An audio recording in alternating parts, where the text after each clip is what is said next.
City Manager. Thank you, Mayor, and I'll just turn it over to Mike and his team to continue the conversation where we left off last time. And this is a continuation of your work on the MUPTI program. You've met on this topic on 3 previous occasions. April 22nd and May 13th, you had work sessions, and on May 22nd, you had a panel discussion. You've drawn from the example of the Portland program.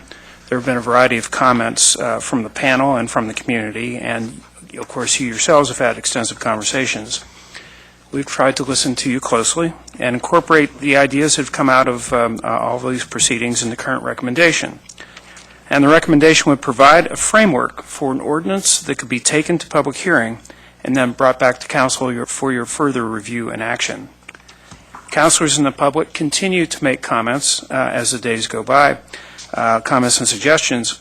I'll note some of these as we go and suggest a couple of revisions in response to these comments. So I'm going to move quickly into the recommendation, which is included in your materials in Attachment A, starting with the minimum threshold criteria. And the first of these is the boundary. The proposed boundary is based on the recommendations coming forward from Envision Eugene. This proposal is focused on the downtown, important development corridors in the community, and commercial centers located along those corridors. This is a draft boundary. Tonight, we're looking for your feedback and refinements, checking to make sure that we're moving in the right direction. Next criteria is project need. As proposed, we would continue to conduct financial analyses up front to determine that a project could not proceed but for the exemption. We are recommending a new panel be formed to accomplish a third-party review, and they would assist in this overall financial review. We're recommending that projects demonstrate that the overall rate of return during the first 10 years not exceed 10% with the MUPTI. If, following that review, it's projected that indeed the return won't exceed 10%, the project would be eligible for a full 10-year exemption under the MUPTI program. That is, assuming it met all the minimum threshold criteria. If it meets the minimums, but is projected to exceed the 10% return with the MUPTI, under this proposal, the term of the exemption would be reduced by the number of years necessary to bring that return down to 10% or below. There's been council comment about the level of this cap on returns, whether it's appropriate. 10% is a number that mirrors the Portland program, and Portland's multi-unit housing market is generally stronger than Eugene's, suggesting that a 10% level in Eugene might be conservative and appropriate for this market. We continue to suggest using the 10% return cap. Minimum threshold criteria go on to include density, green building, and neighborhood contact. Each of these criteria are an objective standard, and they can be documented as part of the application submission. Just a couple of words, though, about density and green building. There's been more discussion and community suggestion around the density issue. In the draft, we propose a mixed-use project density of at least 5 units.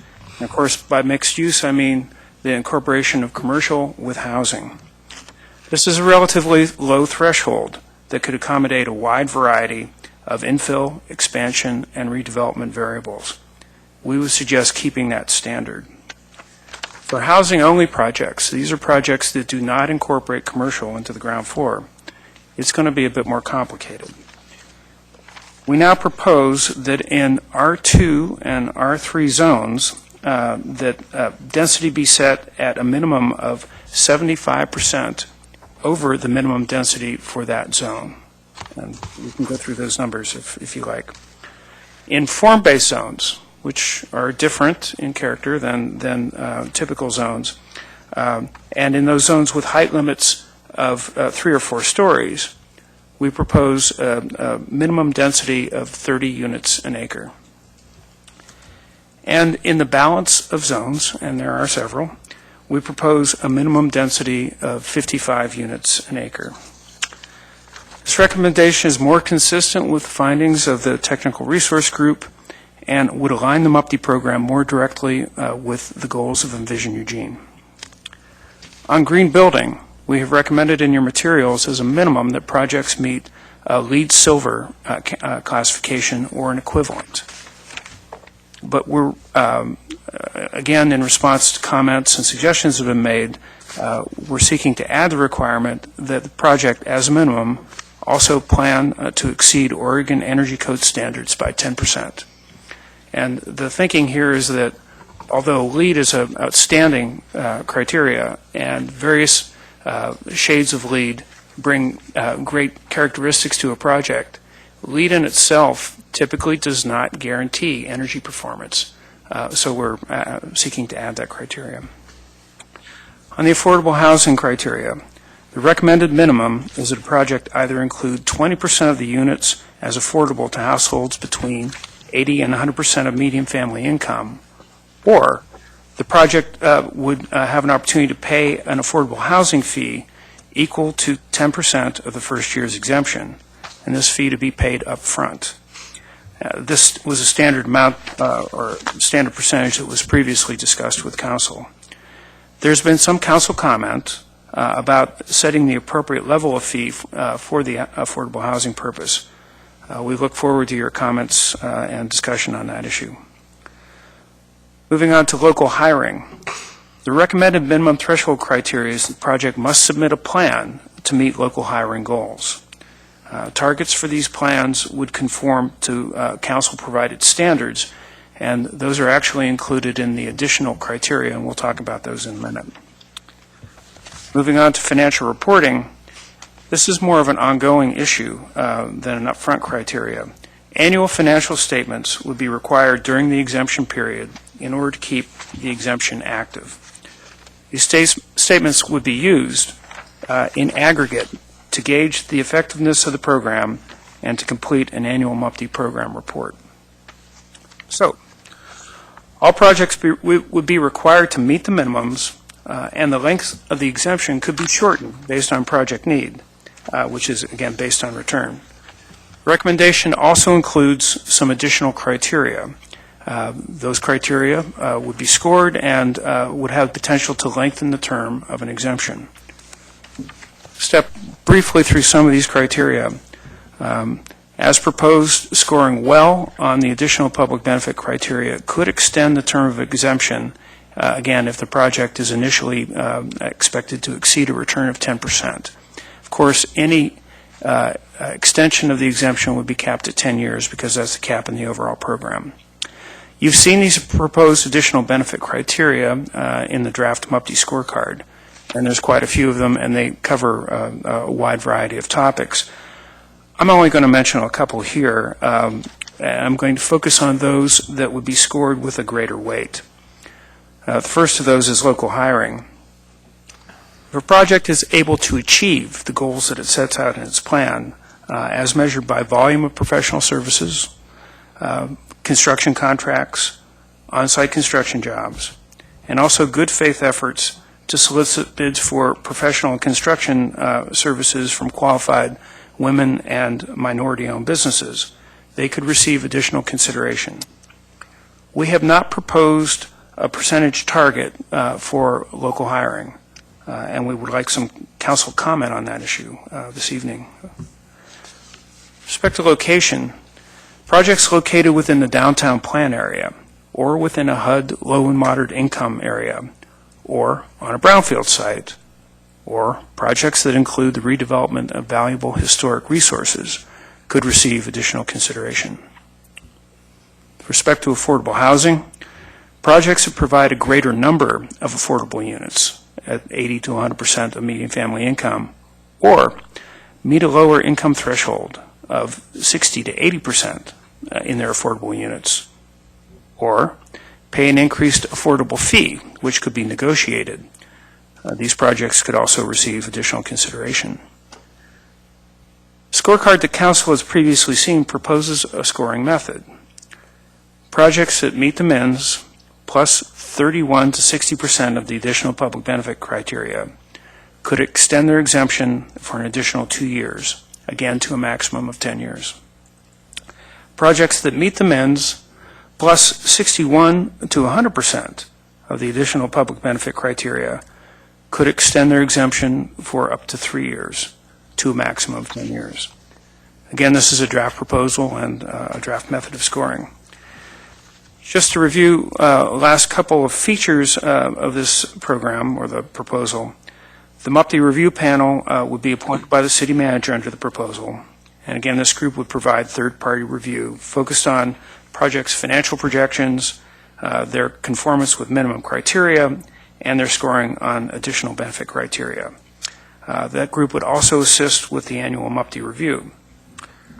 We've also recommended a volume cap, and that cap is recommended to be set at 1,600 units to match Envision Eugene's multi-unit development goals.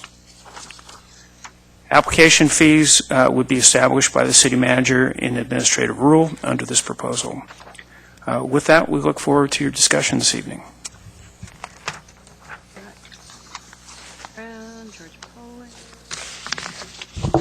I will start this out by, could you refresh my memory of what in our MUPTI program, what is written down as the purpose of the program?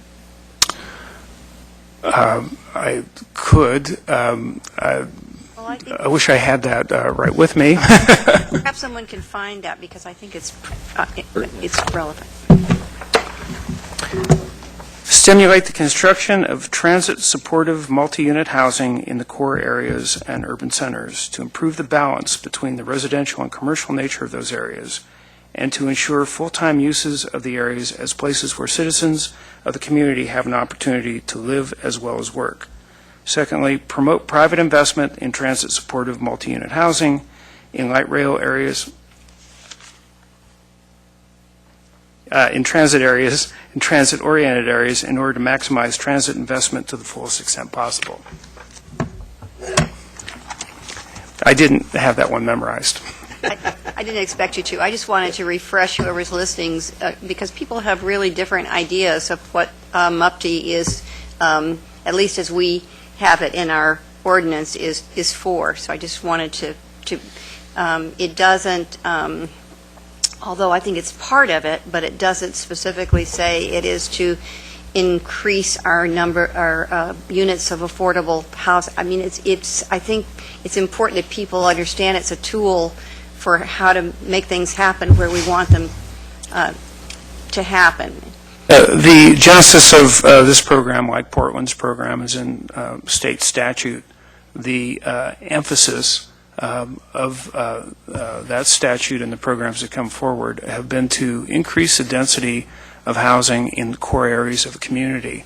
Over time, starting in Portland because of the light rail additions, transit corridors were added to that as they were seen as a good way to concentrate people close to transportation and increase general efficiency. In Eugene, typically we've focused on the downtown and areas adjacent to the downtown, trying to increase those densities with that same sort of idea of building up rather than building out. Thank you for that.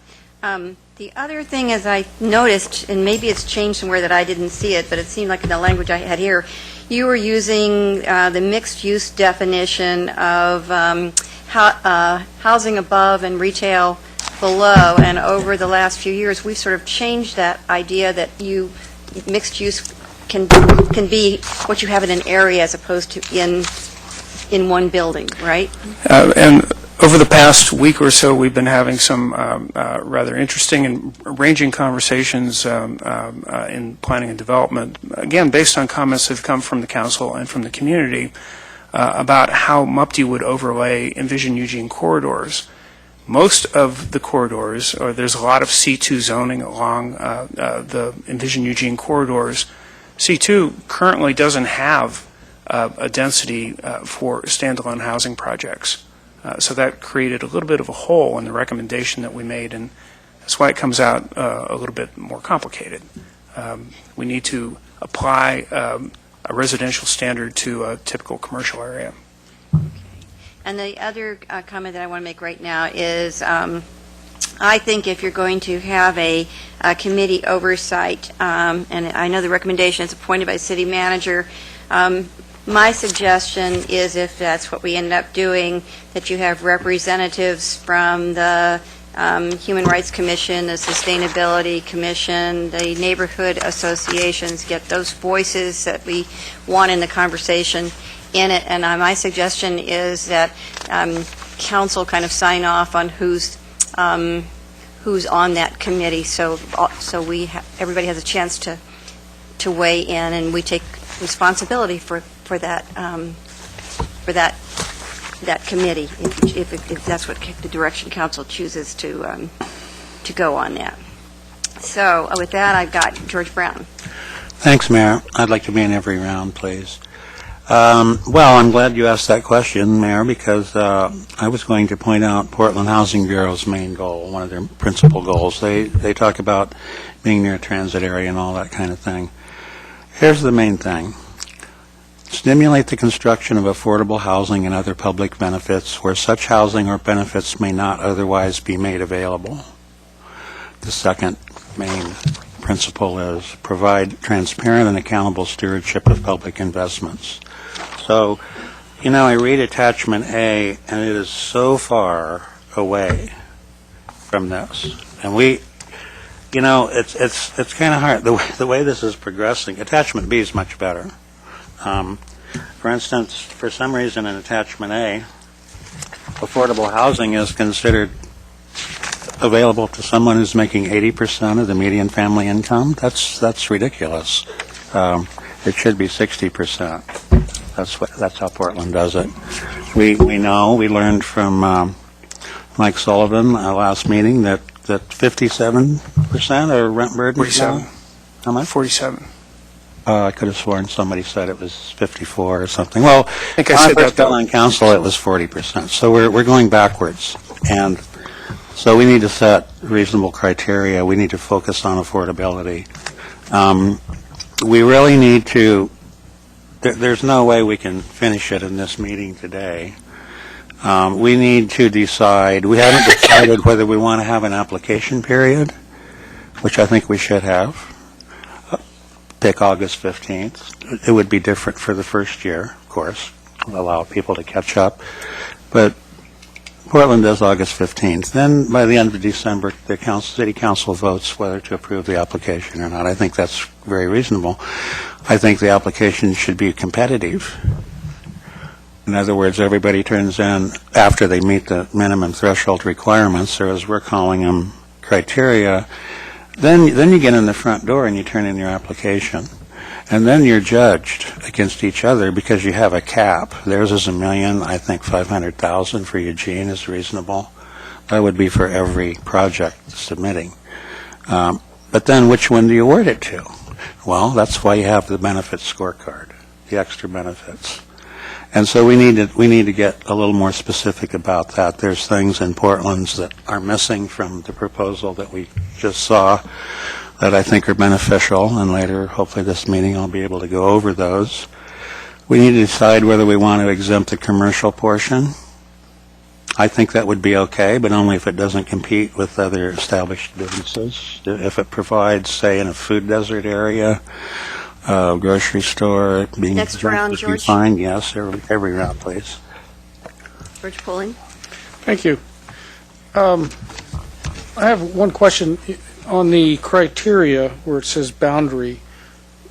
That's not given any points or anything, is it? No, that's just in the minimum criteria. Okay, all right. I just wanted to make sure that, there's a difference between the boundary and then location. However, location can get points, as you pointed out, for example, was the brownfields. And I still have some concerns over the setting a percentage for local hiring, as was pointed out by one of the panel members, that depending on the amount of construction going on and the type of construction, we may not have that many skilled workers available. So if we do set a percentage, there's got to be some kind of a flexibility built into that to make variances for unforeseen problems. And then I would just like to address that, we received an email from a person in the community that came forward with some of his personal thoughts on this program, which some of them we're already working on, and some of them I think we maybe need to look at a little bit more. And it's a very good example how somebody in this community is using their brain, thinking up things, and presenting them in a manner that will, depending on how, if we use them or not, how, in his opinion, it's going to benefit the entire community as opposed to pushing a personal agenda or one specific goal. So I think there's some things in there that maybe we do need to take a look at, some of those points that we do need to take a look at just in case. And then the other thing is, I think, and we discussed this earlier, I think before, it's not imperative that we take action right away on this. And I'm okay with extending the exemption for a period of time, but I think we maybe, before we make any formal decisions, maybe after we start, coming up with some more solid ideas, that perhaps we invite the public for their input. Now, I know we're going to get one side of the argument or the other, but at least we're giving people the opportunity to look at the work that we have done so far and then give their opinions of it. And I think we'll craft a better program by doing it that way. I think that the work that we have done up to this point has been exceptional. I think we've done a pretty good job addressing some of the concerns and the needs. And I particularly like the part where we're focusing now on the transit corridors and the commercial areas because of the Envision Eugene process. We're asking people to develop some properties that may not be able to do it in compliance with what we're looking for in Envision Eugene unless they have this for their assistance. So I think they go kind of hand in hand with each other, and maybe without the MUPTI, I don't think we're going to be able to attain most of the goals of Envision Eugene. Second round, please. Sure. Mike? Thank you, Mayor. George said a great deal of the sentiment that I share. I sent around earlier today a note that I intended to make a motion that we postpone action until we have a better product that's ready to go to a public hearing. And I think I've heard that from people. We have in the community as a whole a group of people who really dislike the tool, and we have folks who think it's absolutely necessary. And we're kind of coming up on a game of chicken here. And I think that it's probably best for all of us if we, slow the cars down, stop them, get out, stretch our legs for a bit, take a look at this. Because at the end of the day, there's still a bunch of questions I have. I know there's some that George has. I know that other counselors at the table have many other questions about both what was in attachments A and B, as well as some other opportunities that we can add to this to refine it better.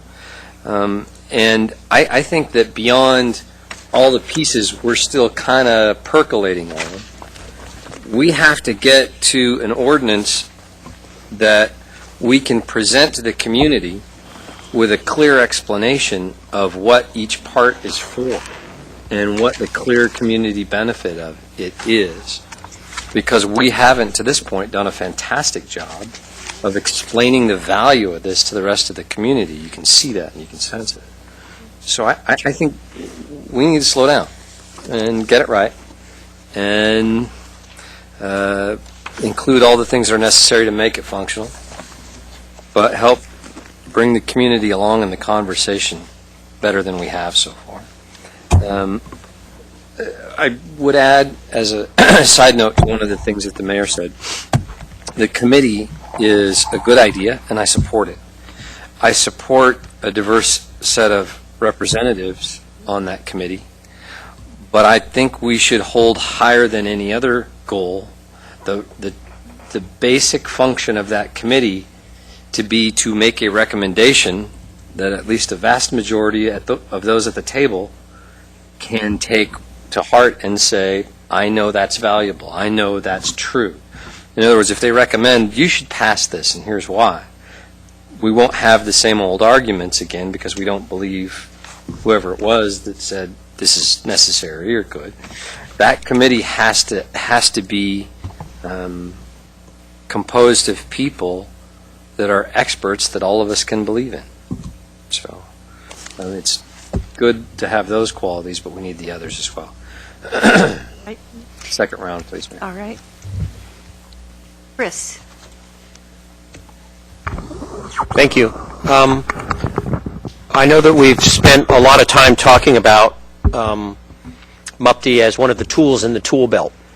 And, you know, I was really appreciative of you reading the original purpose of it, because one of the things that resonated with me was, you know, it's intended to try to create the kind of development we want along the kinds of corridors that we want.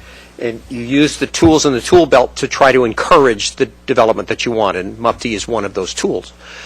I'm curious if you could give me just what are some of the other tools that we have at our disposal other than MUPTE to encourage the kind of development we want along these corridors?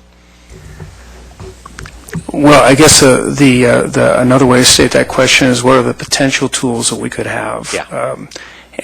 Certainly the idea of making some adjustment to systems development charges or the way those charges are levied, or how they might be calibrated, that would be a potential tool, but like every tool, there's a cost and a benefit to that. When you're looking to create redevelopment in an area, sometimes tools that help you acquire, assemble property, and make infrastructure improvements can be very useful. The classic tool in that regard is an urban renewal district. There may be other ways to accomplish that same set of goals, but that's a very classic tool. We have direct lending programs, typically not for spec development, but for business users. You've seen those at play in the downtown. The developments were financed using one set of tools. The businesses that come into those properties either are receiving loans through the Urban Renewal District or through the Business Development Fund. So that's a way to generate and support activity. The classic tool of a community to help promote development is to make omnibus changes in infrastructure with the hope that development will follow a different form in the neighborhood or a different circulation pattern. We are, as a community, talking about South Willamette and the configuration of that street, regardless of how those improvements are made or what it actually looks like. The hope from a development perspective is that changing the form of principal infrastructure reflects on the level of development that accompanies that infrastructure. So I would say that apart from that, we have process tools. Like for green building projects, we have given special consideration to projects for a number of months and years. If a project of a type or in a location can receive some kind of accelerated processing or special attention, that compresses the period of time from inception to development, which has a value. So process, infrastructure, financing, urban renewal, things like MUPTE, STCs, kind of rounds out the look. That's great. Thank you very much. That's very helpful. So MUPTE is really one of the tools we have. There's other tools, but from your description, many of them involve an expenditure of money or resolution or infrastructure, things that cost money or could have an impact. So it's really not easy for a city to take a hand in helping where development occurs without having to involve regulation or money or some infrastructure investment. So we do, if we want to be a partner, there is going to be a cost in some way, shape, or form. So it behooves us, if we're going to do that, to make sure there is a payoff, that there is a benefit to it. And so I appreciate the work that we've been doing to try to come to exactly what those payoffs are for any one of those tools that we use. The concern I have is that the more we're limited in our tools, the less we have a direct influence on where that development occurs. My concern would be if we have minimal influence, that it's just going to happen wherever it's going to happen, and you wind up with a community where it just kind of got built where it was going to get built, and there was no rhyme or reason or logic or planning to it. Planning is not a bad thing. Planning is a good thing. But you want to use the tools effectively.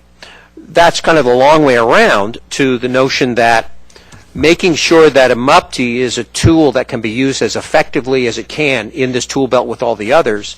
I've been sitting here now for a while and appreciating the work you've been doing, but hearing all the questions that keep coming up from not only the community but those of us here, and realizing that because of the kind of community we are, We want to make sure things are slow and deliberate. We want to make sure things are small. We want to make sure things are recognizable.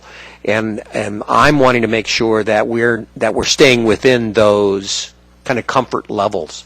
And if we go too big or too fast, I'm worried that our community won't go with us, and we may lose a tool in our tool belt.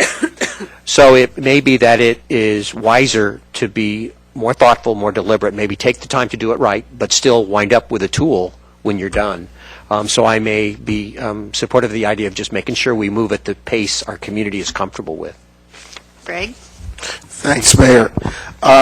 I tend to agree with George and with Mike and also with Chris on this. I think that we need to slow this down a little bit, and we need to take a very long look at what we're going to do and how we handle this. There's a lot of controversy around this, a lot of people who don't feel that the government should be involved as a catalyst for private development or a partnership.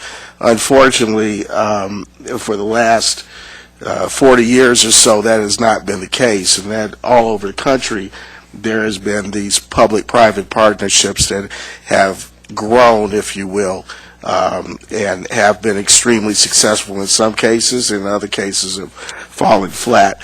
One of the things that I looked at in terms of the criteria, whether this is in the minimum requirements or in the additional public benefit criteria, is that I would like us to look at addressing the issues of poverty and urban blight. And affordable housing does not necessarily in and of itself get to that. I think that we have areas that are along established transit corridors and corridors that are developing that need significant reinvestment. Now, urban renewal, and I'm coming back from a city where I know where urban renewal has at times not worked, and sometimes has worked. I think that we need to have a tool like MUPD that is well-defined, well-shaped, that will address some of those issues with regard to poverty. Because whether people believe it or not, we do have an underclass that is already established in this community and is growing. And that's for a number of reasons. We don't have the jobs, we don't have the economic development, but what we need to do, in my opinion, is that we need to have another leg to this, or another rung on this ladder, if you will, that promotes the development of the kind of function that will address some of the issues of urban poverty that we're facing. We've got too many people who are not able to get themselves up and moving, small businesses that may or may not have the ability to move forward, that could be combined into this with a loan program, a micro-loan program that would be, extremely beneficial not only to them but to the community itself, and particularly to our neighborhoods, which, quite frankly, need MUPD right now more than maybe the downtown area. Yes, Mayor, another round. Claire? Thank you. I really appreciate the comments from my fellow councilors, and I agree. I think slowing down is appropriate, and I would support that. I do think we can craft a program that really leverages greater community benefits than what we've had from this program, and I think taking the time to do that wisely is important, and getting more feedback as well. So I just had some questions. You mentioned this applying to form-based zones, and I'm just wondering how many form-based zone areas does Eugene have now or anticipate having? I'm going to have to ask a colleague for some help with that. Okay. Or you could... Sure.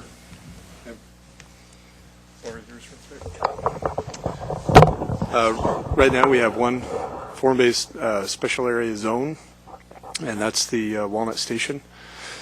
We have one in progress, that's the eWeb, and we have one more that's kind of forming, and that would be South Willamette. Okay, thank you.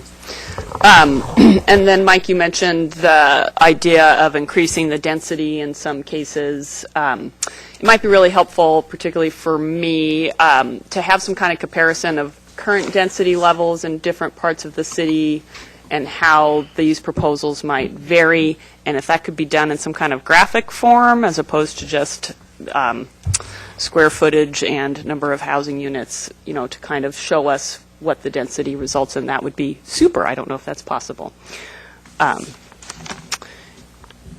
Is there any report required from the MUPTI program currently, like a general report on how many there are? Or is it something that you just respond to requests from council about it? There's not a specific report required. Certainly, we could give you a historic synopsis of the MUPTI, and I'll tell you, as part of the work that was happening with the technical resource group connected with Envision Eugene, and part of the discussions that we've been having over these several weeks around MUPTI, we've looked at the history of the MUPTI program with respect to density and the densities that have been accomplished. Over time, MUPTI, if I have the numbers correct, has a density average of between 65 and 75 units an acre, and that depends on how you cut the projects. If you look at just market rate projects, the densities are higher at 75. If you include student projects, the densities actually are a little bit lower, down to 65. If you look at a select set of projects that were done in a more urban context, the densities actually average a little over 100 units an acre. And so it's been a relatively successful instrument in promoting a higher dense or a more dense form of development. Oh, thanks for that. I wasn't actually trying to get you to make a report on the density piece, but I was just trying to compare some of the criteria we might add to what we currently have. So that's the nature of my questions, but thanks. So we were talking about how to deal with the affordable housing criteria, and that's another thing, is to compare with what the program currently calls for. So right now it says in one of our attachments, during the period of an exemption, a minimum of 20% of the number of dwelling units must be affordable housing earning between 80 and 100% of median family income. So the way I read that, that would imply that once the exemption period is over, they would no longer be required to carry those units. That's correct. And is that how the program currently operates? We don't have a affordable housing criteria in the program. That is how the Portland program operates. So I just Although want in order to extend the period of exemption when returns are a little bit higher, in order to obviate the need to make a payment, they can extend the period of affordability in the Portland instance. Oh, okay. Because I was thinking if we dialed this out to where someone could have a longer or shorter tax exemption, then that would be implicated in that piece as well as to how long those units would stay affordable, and that would be a concern that I would have. And just on this question of mixed use, when we talked about it here at the table just a little bit ago, we talked about the non-housing part being retail, but that's not necessarily limited to retail, correct? It could be office space. Commercial space. Okay, good. I just want to make sure we're clear about that. And then if you're also refreshing my memory, what are the current review bodies that look at a MUPTI application right now and provide some recommendation to staff or council? The Loan Advisory Committee that is associated with all of the city's lending programs reviews each MUPTI application, and their Department Advisory Committee, we take their counsel very much to heart. We make a recommendation to the city councilor who recommends to you. Okay, those are my questions. Thank you. Betty? Thank you. First question, why are all the timers pointed that way? I give up. Why? I've been trying to look at it. And, that one was Greg's private one, huh? Okay, thanks. No, it's George. Then, George, it's not mine. Okay. My next question, my real question is it zoning a tool that we can use?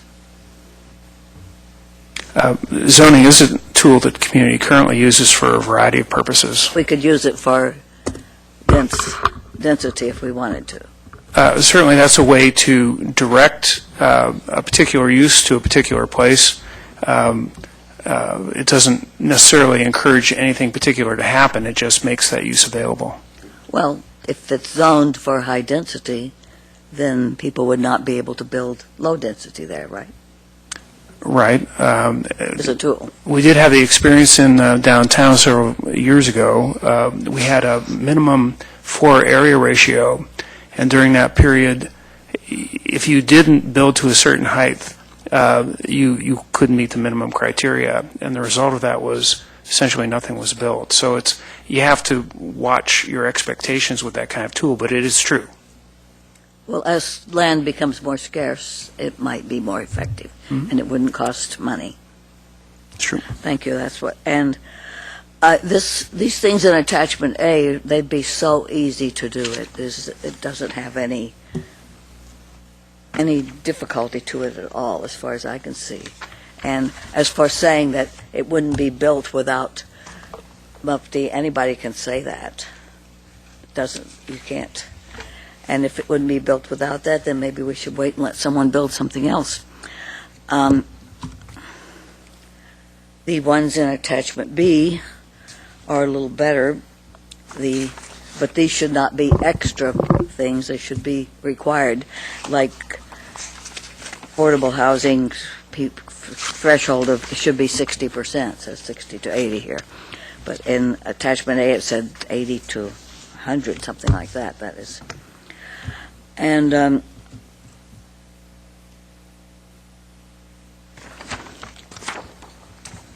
application fee, what, do we have an application fee now? What is it, and what would it be changed to? We do have an application fee now. I believe it's $400. And it's a nominal fee that was set quite a long time ago. An application fee would be considered by the city manager and done administrative rule. But couldn't the council say there's a minimum fee? Certainly you could.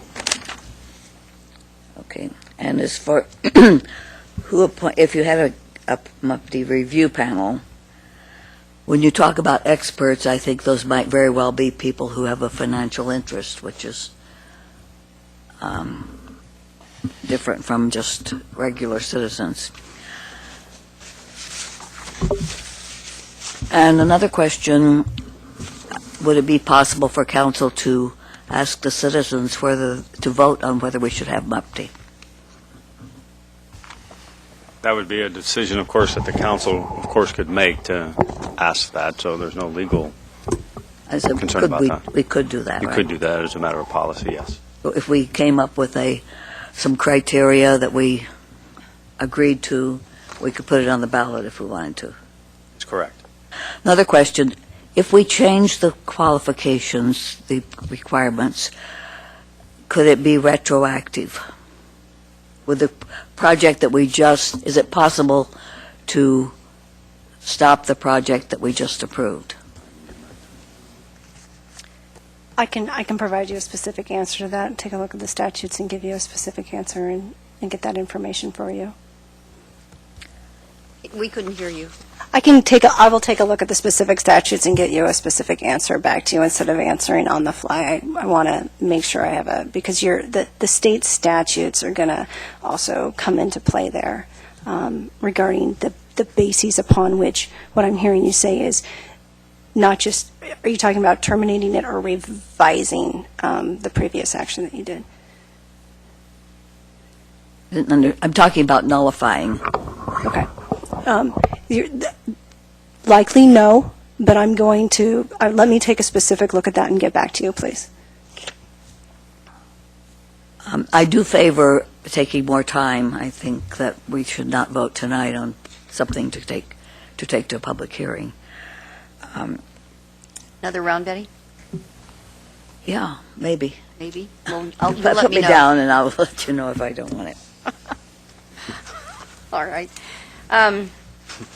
When I think about a committee, the reason I brought it up before is that I think, yes, you have to have the voices of people in the community. I think you have to have voices for different parts of the community, and you have to have professional voices and everyday citizen voices. I think all of those are stakeholders in decisions that we make, and putting that together where everybody can see somebody that they have confidence in could go a long way to creating confidence in what recommendations come out of there. So I think that would be a very, need a lot of careful thing. And I also want to comment on what George Poling brought up about the public input. And when we were having our discussion earlier, we were talking about not a public hearing, but actually creating if you chose to go in that direction, creating an opportunity for the public to just come and say what they think would be important in a MUPTE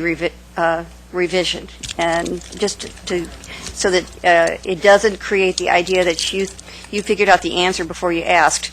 So that might go a long way towards some improved goodwill. So just for you to think about.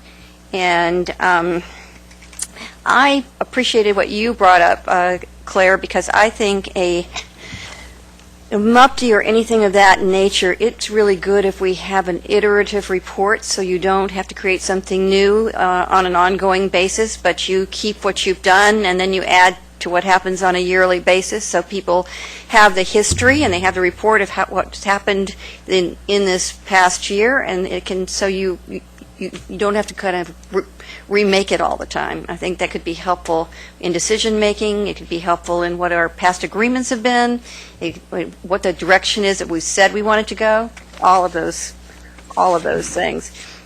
And the final thing I wanted to put into your heads to think about as you think about multi-unit. I know that we're concerned about affordable housing. I know we're concerned about family housing, but I also think we should bear in mind that we might have a huge amount of elderly housing needs coming our way, and you don't want to constrain this in such a way that you can't meet either the demands of people who are starting out their careers or people who are becoming that huge block of retirees that we think we're going to need multi-housing for. So I think it's good to talk about what your intentionality is in terms of whether you're past a certain income, this doesn't apply, but I do think you want to keep it broad enough that it can meet the needs of a lot of populations that we know are coming our way, and particularly since we know that the young and the old are the biggest users of multi-unit housing there is. So just put that in. Round two, George Brown. Thanks, Mayor. At the last work session on MUPTE that we had, I mentioned that we had received an AIS with what I feel to be as an unexamined assumption, and I found that, and I'll just quote it. Through the comprehensive Envision Eugene analysis, it was determined that meeting the community's housing needs within the existing urban growth boundary will not likely occur in the absence of community investment tools needed to stimulate more dense housing. And thank you for bringing that up, because what this assumes is that we're not going to, there won't be enough housing for everybody unless we use urban renewal, SDC forgiveness, and MUPTE. And I just question that, because we've been in a recession for 5 years, and I've seen there's lots of construction going on right now with no assistance whatsoever. And so I disagree with this statement. I'd like to see the evidence for this statement at some point in the future. I mean, evidently it was a technical resource group or something that came up with that, and I'd like to see their report, because I don't really accept that. There's another, in today's AIS on attachment A, if you look under other program features, it says program volume. The MUPTE program has set a goal of assisting the creation of 1,600 new multifamily housing dwelling units. We've never discussed that before. Where did this number come from? I mean, this is just another assumption. Mike is ready to answer your question. That number comes directly from the work of Envision Eugene. So the 1,600 units is considered to be a gap that the market won't be able to fill without assistance, and that goes back to your original question about the work of the TRG. I see. So is this per year? 1,600 per year? No, that's 1,600 units total over the 20-year planning 20 period. Years. Right. Okay. Well, that's really curious, because the last two MUPTs that we approved, Capstone, 1375, Core Campus, 508, that's 1883. That's over 1,600 right there, so we're done, right? Right. My understanding is the 1,600 does not include student housing. Yes, but both of these projects were sold as, well, hey, if the student thing doesn't work out, if we have really low high vacancy rates, we can convert them all. See, so I don't think you can make a distinction there. This was one of the selling points. So I say we're already there. I mean, I still want to work on this revision in good faith, but when we keep getting unexamined assumptions like this for our work sessions, it makes it very difficult to proceed rationally. And then it says, once we've reached that number, the program shall undergo a comprehensive council review to determine if continuation of the program is desired. I don't know. Mike? I would only add that the assumption is not unexamined. Perhaps you just need to get access to the underlying work. Well, it's unexamined by council, is what I'm saying. We've never received Another any round, of George? this information. Oh, every round there. Thank you. I'll just keep asking. All right, George Polling.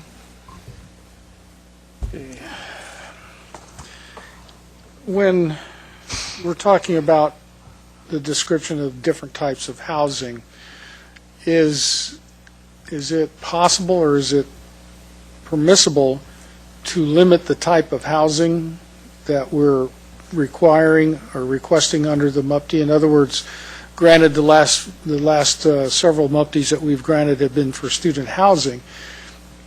Let's say, for example, can we take student housing out of that equation and not run afoul with any type of any laws or rules or regulations anywhere?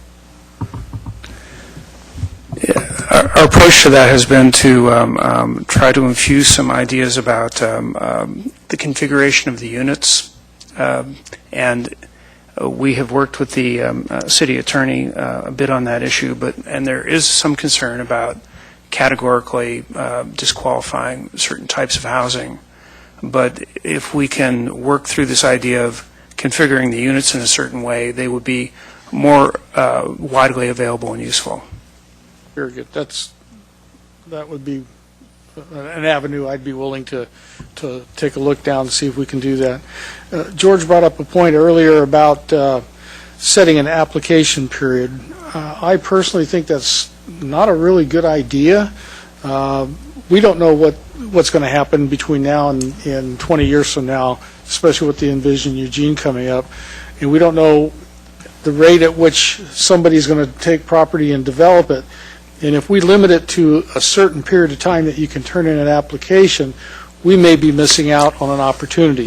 I don't know. I don't have that crystal ball. I can't predict what's going to happen. But as far as an application period, I think that may in the long run be one of those unintended consequences that works against us. And, I know one of our earlier discussions, Alan was talking about having a rolling cap or a set amount or something. I'm okay with looking into that, but as far as setting a deadline on when you can apply, I think that might be something that's going to work against us, and I'm not really in favor of going that direction with that. Mike? Thank you, Mayor. I got 3 or 4 things here. I'm just going to kind of jump back and forth from them. You mentioned something to George just now that I want to understand better, that the multifamily housing piece didn't have student housing in it as a component of calculating multifamily housing. Is that what I heard you say? Or did I understand you to say, actually, let me ask a better question. What part of Envision Eugene does the calculation of the rate of change of student housing have? In other words, in Envision Eugene, is student housing considered its rate of change? Is it an assumed increase? If so, what rate? Give that a quick shot. In Envision Eugene, the analysis that was done in conjunction with the TRG, the student housing was based on what the university was, the numbers they were providing. Their forecasts. Yes. Okay. Maybe just an additional follow-up is what the TRG concluded is that the market would provide the student housing need into the future. that there wasn't a need for any sort of public investment Right. subsidy for student For the market housing to cover the need. And to cover the need, and so the 1,600 is related to I understand. non-student housing need. Well, that segues perfectly into my next question, which is what happens in the process of getting the state and everyone else involved to approve all of our Envision Eugene work, though these many years, if MUPD goes away? Because we're saying it can't be done, right? I mean, clearly saying we can't reach these goals without MUPD. So what happens when we say, okay, please, accept our new UGB? What do they say? They say, sorry, you need a much bigger UGB? I think, ultimately, we're going to have to show that we can accommodate the growth that we've been assigned, and so you can jump in, Catherine, if I'm wrong here, and we can come back with more information, but I think ultimately you have to show you either have the land available, or you have the tools available to redevelop the land you already have, or you Right. have to What I'm saying is, potentially bump out the UGB or potentially increase density in the neighborhoods, which are the pillars we've been trying to balance all along, which is Sure. protect our neighborhood livability, protect our farms. I understand all that. What I'm saying is if we take away one of those tools for being able to stimulate the increase in density necessary to meet what we say we can do, don't we by law have to accept a larger UGP? I think I'd have to look at the specifics of what it means to take one tool away. I wouldn't be able to answer that right now. But eventually, we will by law have to show that we can, to meet that need.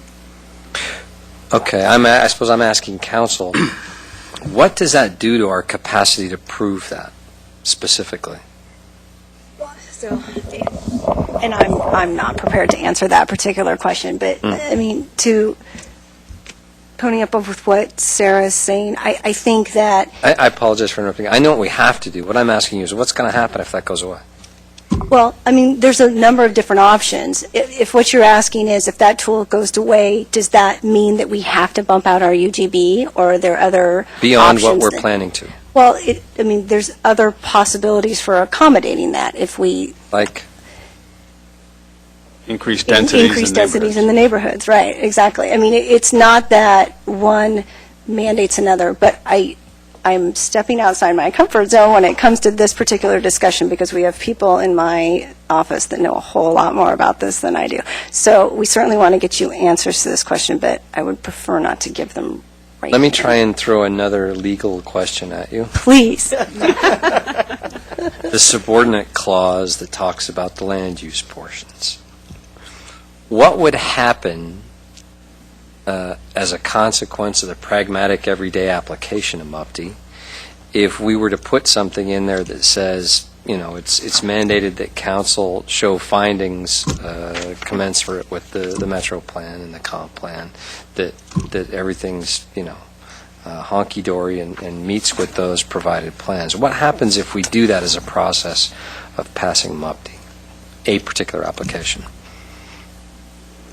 I'm not entirely clear what your question is.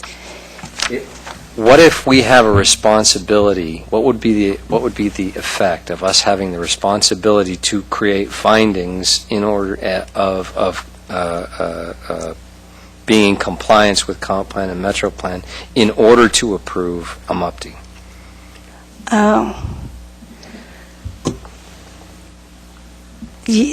Okay, I understand what you're saying. Let me get you some additional information on that, and we can provide this in a supplemental memo that answers all of these questions. I do understand what you're asking is, when you consider amendments to Chapter 9, you often see statewide planning goal findings and Metro Plan, comprehensive plan findings, and you're asking, what if that was also a requirement of approving a MUPD, correct? Okay. Practically, legally, staff budgetarily, what do you want us to address all of those different parameters? I think what we can, just to help you out No, a little bit here, I thank know you. Glenn has spent some time on this. Glenn is just not here this week, and Glenn will be able to weigh in much more specifically to, Catherine just hasn't been a part of all those conversations, Sure, I know. And I'm sorry to just drop this stuff Yeah, on you. so we'll circle back with that and ensure that Glenn's able to respond to that. The answer is pragmatically in terms of how it affects the work of staff, how it affects the proposal, and then I suppose legally what, if any, jeopardy it might put us in to do so. Right. So, thank you. Next round, please, Mayor. Already. Greg? Thanks, Mayor. A couple of things that came up on my radar screen were, one, going back to attachment B and the issue of location. Don't give extra consideration for projects located within the downtown plan area. What about giving extra consideration for projects that are located in other parts of the community? What could we do in terms of that? Could we, if someone, as for instance, applies for a 7-year exemption, if they locate a facility or a building in an area which is a neighborhood area that could use that kind of catalyst, could we, give them an additional year exemption for that, or some other kind of carrot that would, involve that kind of, incentive. The other two things are a little more fuzzy, but I want to put them out on the table, and that is projected long-term permanent job growth. If there's a way, I don't know if there's a way that I've seen these calculations come out before in other areas, but if there's a way that can be assessed and be attached to the project, I think that's really critical. It's got to go beyond, for me, the initial construction and then whoever's managing the building or buildings or project there, but the adjacent and the tangential growth that comes around that through the development of small business and other considerations to develop long-term employment opportunities. And then I have another note here. The last thing is, for me, the issue not so much of transit-oriented development, but looking at the multimodal context of the development. In other words, not just talking about transit, but we're talking about walkability, bikeability, the other modes that integrate within that framework. And so, I envision for what I see is a neighborhood which, we have a building that is supported by a MUPD that creates kind of synergy that allows people to be able to walk to work, bike to work, walk to a neighborhood park, bike to a neighborhood park, get on transit and go downtown or go somewhere else for some other kind of leisure or recreation opportunities. So those are a couple of things that I would like to see us look at in terms of the revisions of this. Betty? Thank you. I'm sorry, Mike wanted to say something. Pardon me. You. Yes. I just wanted to point out that the recommendation is actually focused on attachment A. And in attachment A, the downtown plan area is included as a prime location, but so are HUD low and moderate income areas and brownfield areas and projects that include historic resources. You might look at that list and see if that's generally extensive enough to cover your considerations, or maybe you would like to see that expanded. I'd like to see that expanded. All right, now Betty. Thank you. Didn't say it before, but the boundary really astounded me in attachment A. It's all over town. It's like if you want to build something any place, you get a tax exemption. About Envision Eugene, we keep talking about that as if that is the law. Have we ever adopted it? We've listened. I believe you've actually adopted the which? Yeah, the Envision Eugene draft plan was, I think it was in March of 2012, and we've been... The draft, but... You've adopted that as policy that we're moving forward to implement. Moving toward, okay. So you have adopted that. I thought we accepted it. I think you actually adopted it. Well, We initiated a series of amendments. okay. Had to adopt it by law. We didn't have to. What's the state going to do to us if we don't if we don't expand the urban growth boundary? Are they going to come and abolish the city or something? Probably not that dramatic. I don't know. They can't I don't know what afford the to. consequences of not accommodating the growth that we've been assigned. I don't know what the consequences are. That we can find out. I think we could probably influence that. I remember we had to reduce our VMT, our vehicle miles traveled. We just said we were going to do it. And that was a state requirement, but it didn't happen. I remember all the talk about that, and finally we sort of twisted it around to say, yes, we will do it. And I think we could do the same thing now. The one thing that I think would be a good use of a tax exemption is a single-room building. That is something there's truly a need for, a place where people who don't have enough money to rent an apartment or buy a house could rent rooms. And it could be just simple with a shared bathroom, a place to take a shower, and a place to sleep. Now, if something like that, I would agree to giving a tax exemption for.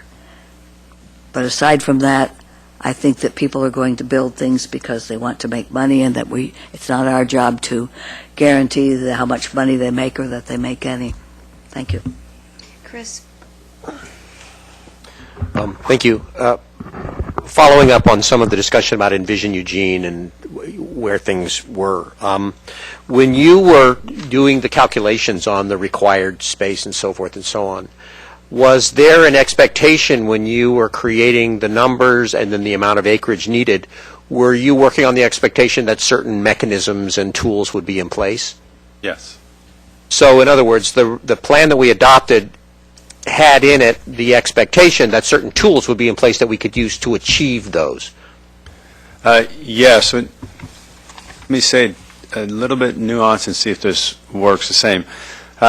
When we were going through the Envision Eugene numbers, for example, multifamily, there were 1,600 units that the market was not going to provide for, and so we need some sort of public assistance, investment, subsidy, however we want to characterize that, in order to make those happen.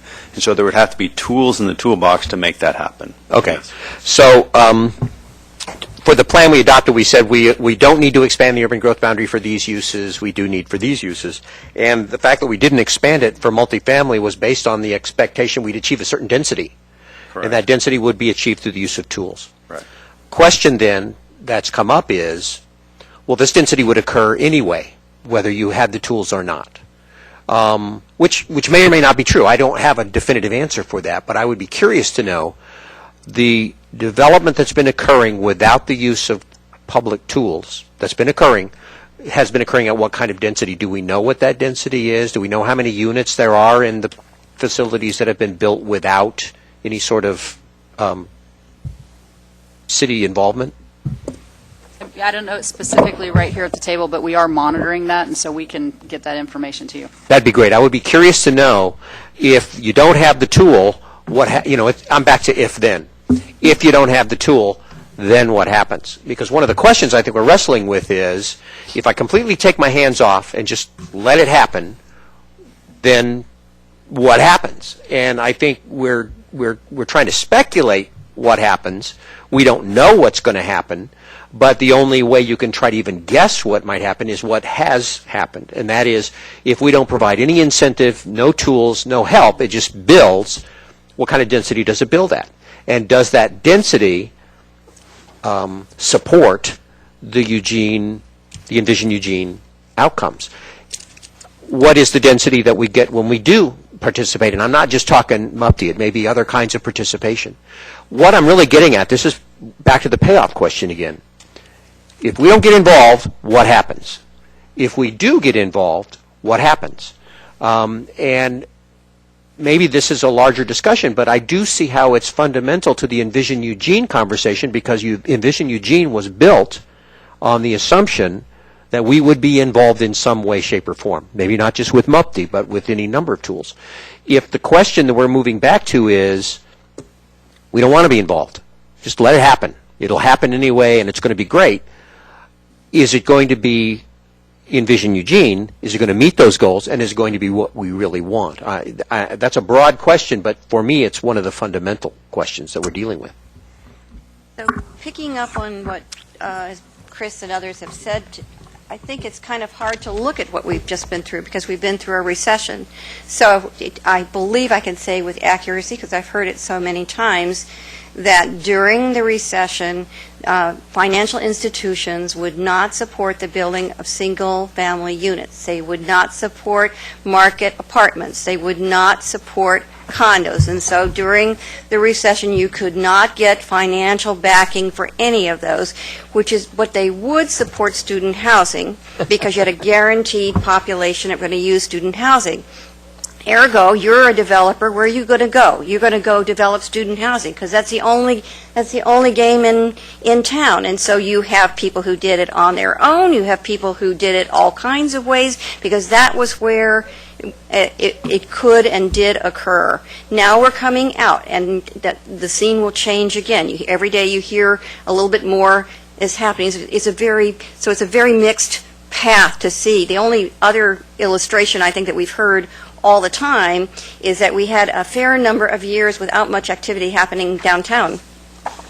And all of the activities happening downtown has been because we applied some tools to making those things happen. During the recession, right. And that's pretty much the only place those things happened during the recession is when we applied those tools. And I feel pretty sure staff can find that information because I think we've been on that journey for a long time. If you need to see it in black and white or you need to hear it from I don't know who, we can try to provide that. But I think that's just accurate. And the two projects, controversial ones that we've applied MUPTE to recently, neither one of them was done to meet a need for student housing. They were actually done for other needs. Capstone was not about need for student housing. It was about need for having people live in our downtown area. It was about need to get some taxes coming out of a place that hadn't had any taxes paying on it since, I don't know, when I came in 1975. I think that's a pretty good evidence. So, and then the more recent one, the conversation was really about what it would do in terms of things developing where you wanted them to develop to make more things happen.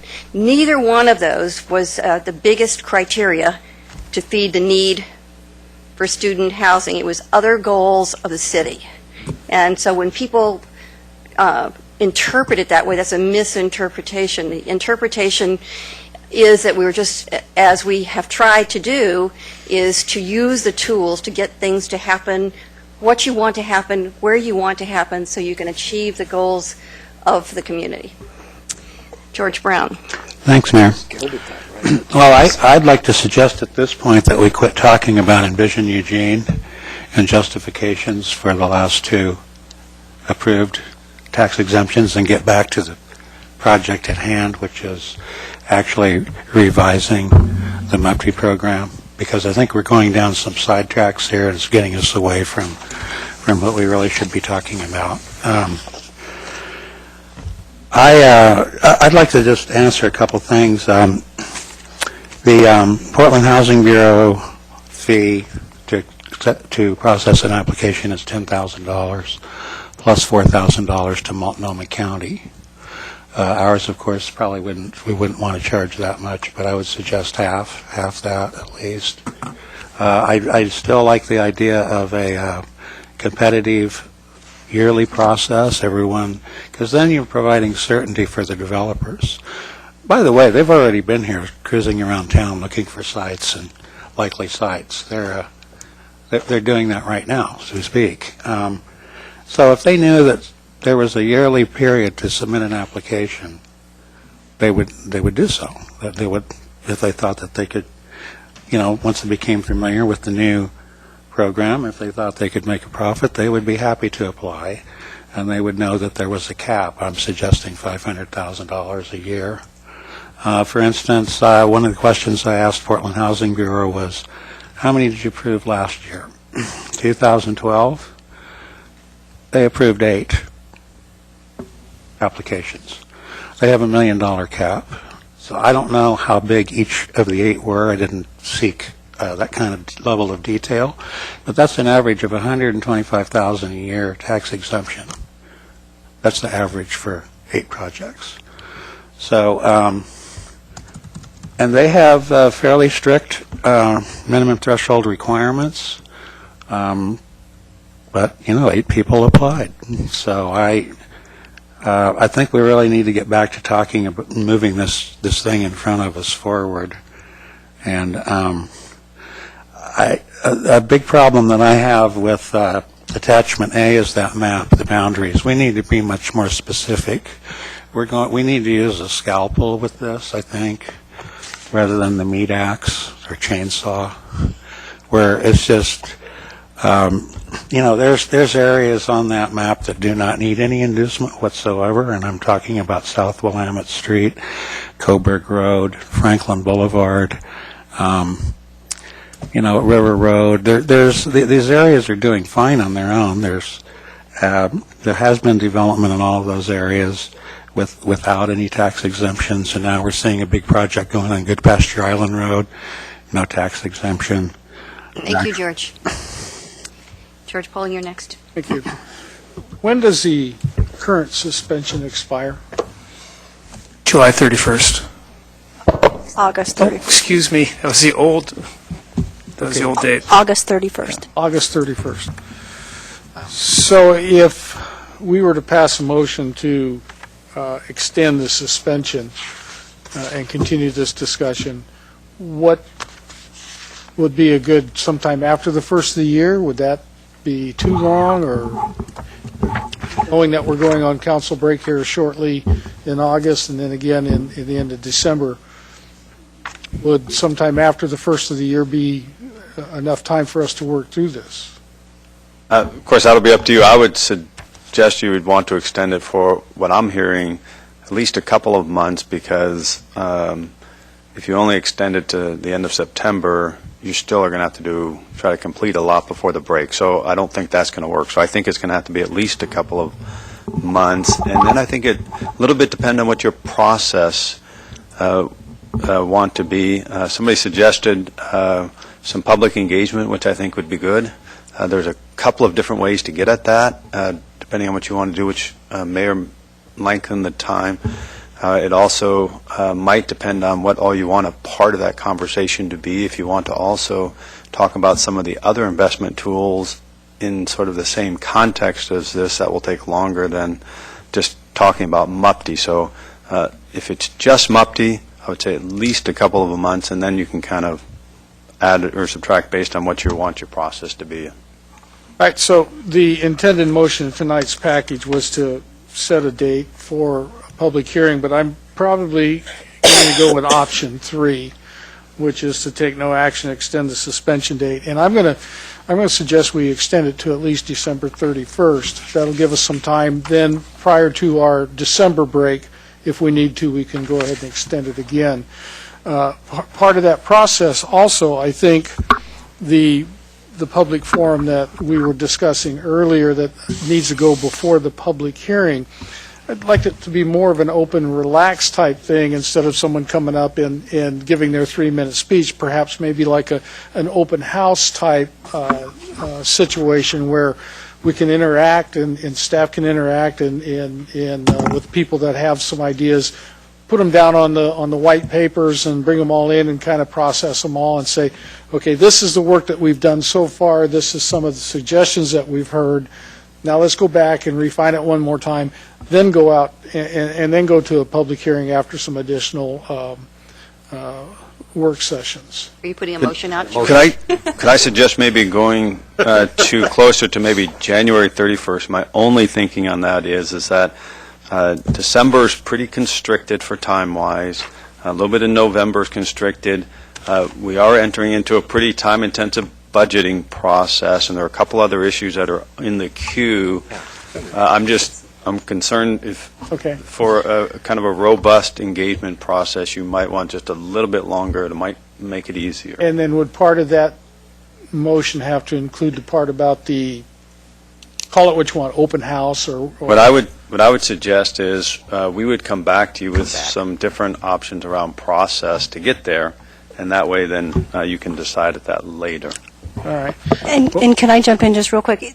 You will need to, your motion will need to request a public hearing on an ordinance to extend it, because we'll need to have another ordinance, so you'll need to have a public hearing, because it will need to be an ordinance. And I would suggest that public hearings in January in order to be able to, No, what do you think? Can't be? the public hearing will just be on the ordinance to extend it. Okay. And so, because you'll have to do a separate ordinance for that.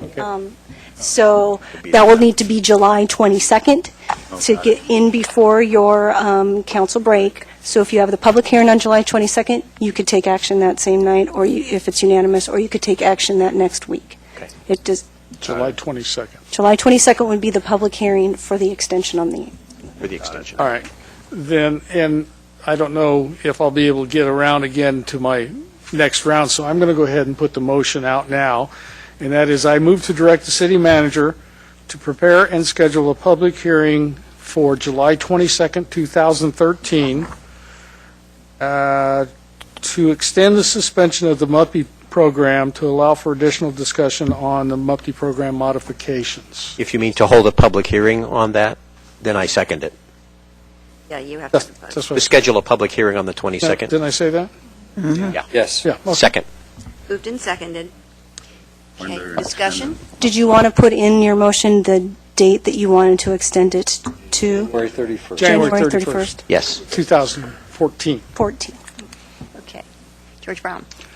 Well, I think that's probably a good thing, but I'd rather see us, I'd almost rather see us still have a couple more work sessions before we go on our break to start at the very beginning and work all the way down, because we have an enormous amount of work to do to really hone this thing down. And Are we there's- talking about changing the ones that are scheduled? You don't have to be. I think Which ones are scheduled? There are a couple more scheduled. That's not what I understand. Well, I don't have my schedule in front of me, but the answer is we can a include, couple more things on the calendar that have MUPTI written on them, and just right. saying. Have the public hearing for But we're not going to have the attachment A. public hearing. We won't have a We're gonna public have the hearing. public We for can extending. schedule some additional work sessions if that's the will of the council between now and It's just action your on the 22nd. break. What's going on here? Welcome to my world. Yeah. Yeah, there's on the 15th, which I guess would be, if we went forward with this, would be the You're on pause and timeout, I think. hearing.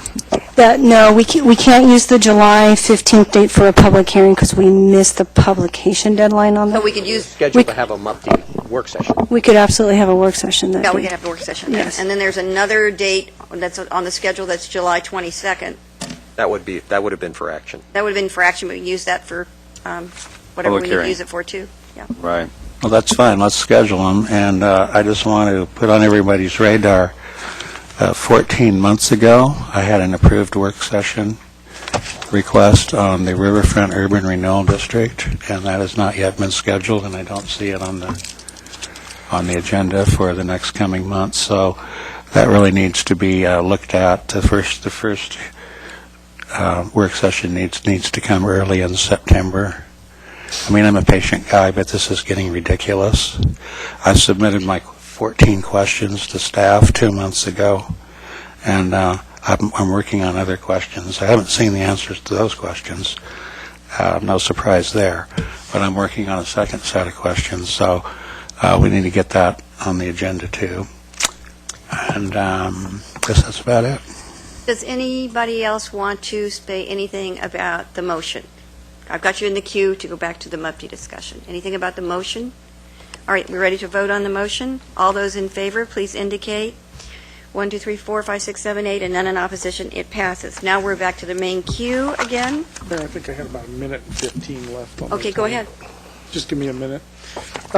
In reference to the discussion that we've been having around the table when we're talking about MUPTI and Envision Eugene, I think it's important that we do combine on a kind of a 30,000-foot level that discussion right now, because it's going to be a very integral part of the development that we're asking, the type of development that we're asking for, to have the MUPD available. So I think it is important that that higher level discussion continue in our discussion about MUPD. Thank you. Mike? Well, I agree, and with great respect to my good friend, Councilor Brown, and to Councilor Taylor, the UGB issue is important. I'd love it when Betty channels Bill Dwyer too. We should tell the state to go jump. The House Bill 3337 effectively gave us the reality that we have no UGB, so we have to establish one. And that's for the purpose of folks watching at home. We have a legal obligation to establish one, and the question is, where is it, and how does that accommodate growth over the next 20 years? And that's the point of Envision Eugene, is how do we want to do that? We have a legal obligation to do it, so we can say, we're going to actually comply with Senate Bill 100, and, this is state planning. If we're going to do it, we should probably follow the law and do it right. And so the process of deciding how we're going to accommodate that growth over the course of the next 20 years is exactly what the conversation is, and it's bigger than just whether or not MUPD is a good idea or a bad idea, or the scalpel that we use to finish it off. I think it has very much to do with the larger question of, okay, everything is a game of whack-a-mole, and if you don't do it here, then it's going to pop up somewhere else in a form we may not actually appreciate or understand. The local hiring issue, this was a significant part of this for me. And I would really like to, I've asked for it a couple of times, I'd really like to have better guidance than, I mean, I'm hearing you say, and I've heard Glenn mention that there are some legal issues around what we can and can't compel and how and why, but I wasn't given any specifics in order to be able to turn around and answer your question was, what are we thinking and what kind of percentage? I don't know, because I don't know what those legal issues are. So I need more guidance from staff about what we can and cannot do, what's prescribed that we can and cannot do, in order to increase in an effective way and a legal way the amount of local hiring that we require as a public benefit of this, and that's really important to me. Here's the other question, too. We're talking about a cap, and there are those who think that's a good idea and a bad idea for the total amount of MUPDs that could be put forward in a year. But if we're going to get from, arguably, 31% multifamily to 45% multifamily within the 20-year window, how much development is that in dollars, if we know how many units it is, and what does that necessitate that our cap has to be in order to meet all those goals? Thanks. Claire? Thank you. Yeah, I was going to actually make some similar comments about why I do think it's relevant to talk about the Envision Eugene process as we talk about this program. This MUPD program has been called out for particular scrutiny, and from my perspective, I think really the only reason the city has such a program is to help us meet the goals of a state-mandated process that we happen to call Envision Eugene. So if we don't talk about it in that context, it doesn't really make any sense, and I think it's important for us to help the rest of the community make sense about why we're even talking about this. It'd be easy to eliminate this program if we didn't have these other requirements that we need to think about how we're going to fulfill. So I respectfully disagree with the idea that it's inappropriate for us to be talking about that it's a distraction somehow. And I really appreciate the idea of an open house in terms of a format for public response and engagement. I think that's a really excellent suggestion, and I'll save the rest of my comments for some other time. Greg? Thanks, Mayor.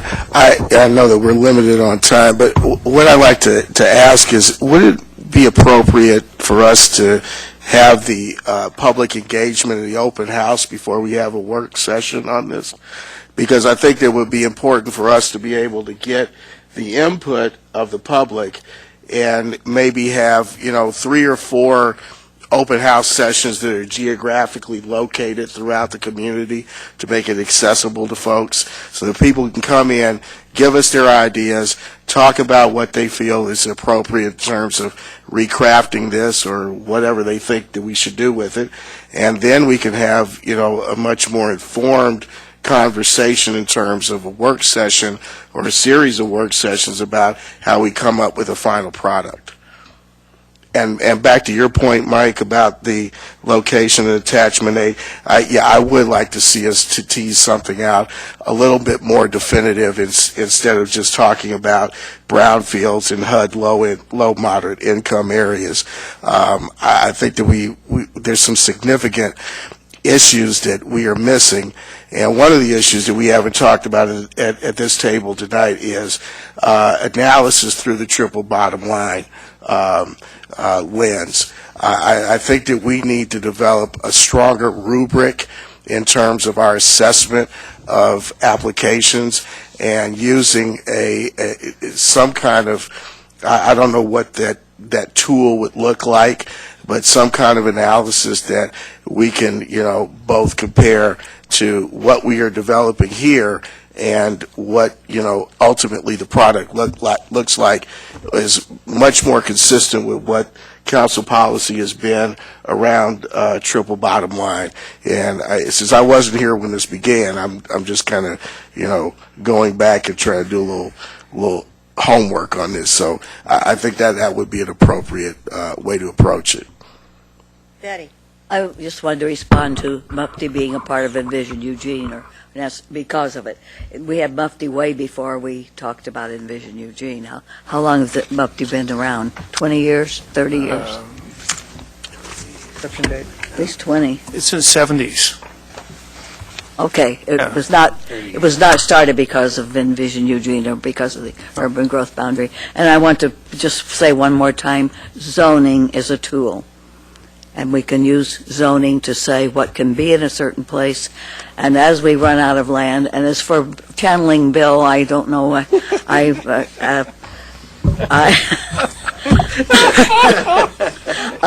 like him. I hope he's speaking to me somewhere. But